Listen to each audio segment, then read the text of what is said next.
Good afternoon, students. May I have your attention, please?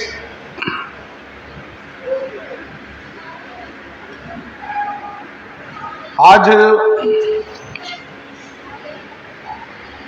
हम Hiroshima दिवस मना रहे हैं। जो बच्चे हिस्ट्री पढ़ते हैं, द्वितीय विश्व युद्ध के दौरान 1945 में संयुक्त राज्य अमेरिका द्वारा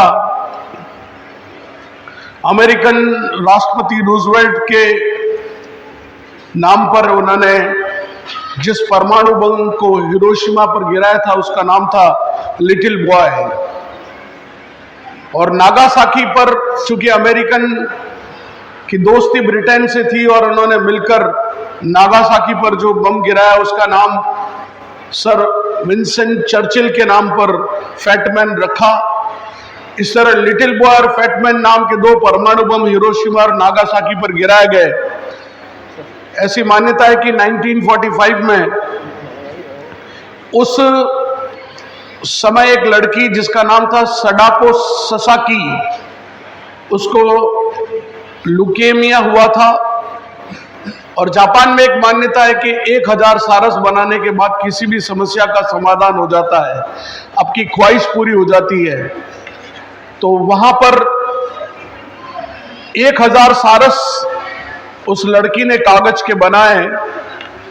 1945 में जो ये त्रासदी विश्व के लिए हुई, उसके बाद से परमाणु बम का प्रतिबंध करने के लिए जापान ने सबसे पहले अपना इनिशिएटिव लिया और उसने कहा कि हम जीवन में मानवता के खिलाफ कभी भी परमाणु बम नहीं बनाएंगे।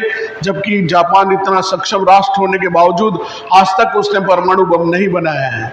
2017 में जब बराक ओबामा हिरोशिमा गए थे तब वहां पर उन्होंने वर्ल्ड पीस पार्क को देखा था, peace Hiroshima peace memorial park, जिसमें वो आज भी लोग 6 अगस्त के दिन जापान में हजारों लोग सारस बनाते हैं।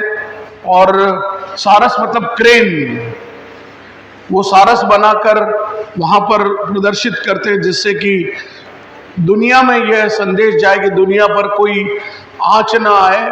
जापान कितनी महान सोच को लेकर चलता है। वर्तमान समय में आज जो कुछ हो रहा है बांग्लादेश में, उसके लिए हम भारतीयों को बहुत चिंता करने की आवश्यकता है। यह आतंकवाद का दूसरा रूप है जो बांग्लादेश में उभर कर आया है।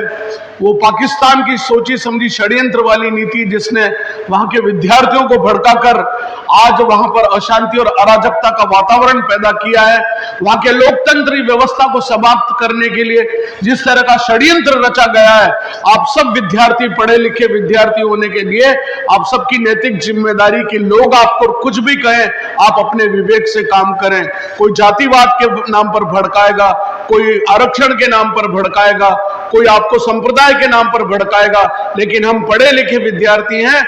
हमारे लिए राष्ट्र प्रथम है, देश प्रथम है। इस सोच को जागृत करने की अगर कोई दुनिया में कोई मिसाल हो सकती है तो वो जापान हो सकता है, जिसने अपने राष्ट्रीयता का परिचय देते हुए हम सबको ध्यान में कि स्वामी विवेकानंद को जब किसी ने एक स्टेशन पर सड़े फल मिले तो उस जापानी ने उसको ले लिए और वो दूसरे फल लाकर दिए। उन्होंने पूछा आपने ऐसा क्यों किया?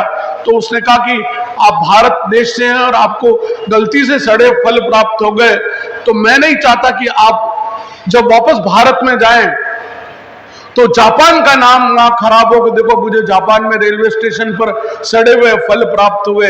इतनी कट्टर राष्ट्रीयता अगर कहीं है तो जापान में है। आज जापान के दो हिरोशिमा और नागासाकी के कितने लाखों लोगों को बर्बाद कर दिया गया, लेकिन जापान फिर से उठ खड़ा हुआ। उस द्वितीय विश्व युद्ध के बाद हिरोशिमा में आज भी 11 लाख की आबादी, अपने उदयपुर से जस्ट डबल आबादी के लोग वहां रहते हैं। और उन्होंने अपने देश को जिस तरह आर्थिक दृष्टि से जिस गति से जिस ऊंचाई पर पहुंचाया, हम सब के लिए एक उदाहरण है जापान। हम सब मिलकर आइए अपनी राष्ट्रीयता के प्रति सचेत रहें। दुनिया में शांति का पाठ पढ़ाने वाला भारत देश है, लेकिन ये याद रखिए कि जीवन में धर्मो रक्षति रक्षित, हमारे राष्ट्र धर्म की रक्षा करने के लिए यदि हमको हथियार भी उठाना पड़े तो उठाना चाहिए। केवल एक हाथ में गीता रखने से कुछ नहीं होगा, एक हाथ में गीता भी रखनी होगी और एक हाथ में बंदूक भी रखनी होगी, तब जाकर हम इस राष्ट्र की रक्षा कर पाएंगे, तब हम आतंकवाद से लड़ पाएंगे। इतना ही। आइए आज हिरोशिमा और नागासाकी पर जो लोग दिवंगत हुए 1945 में, उनकी आत्मा को शांति मिले। और जो सडाको ससाकी नाम की जो लड़की थी जिसने 1000 सारस बनाए, उसकी स्मृति में सारस आज भी कागज के सारस जापानी लोग बनाते हैं। ये भावनाएं हैं, भाव है जो उस राष्ट्र के लोगों के बीच में है। मैं एक बार पुनः सभी दिवंगत आत्माओं को श्रद्धांजलि देते हुए हम शांति के उस महामंत्र को, जिसमें हम गाते हैं ओम शांति शांति शांति, यही दुनिया का सबसे बड़ा महामंत्र है, हम मिलकर इस शांति के पाठ को पूरे विश्व को पढ़ाएं और बांग्लादेश में जो अव्यवस्था बनी है, अराजकता बनी है, वो ठीक से ठीक, जल्दी से जल्दी ठीक हो, यही ईश्वर से कामना करते हैं। बहुत बहुत धन्यवाद। श्री राम, जय राम, जय जय राम।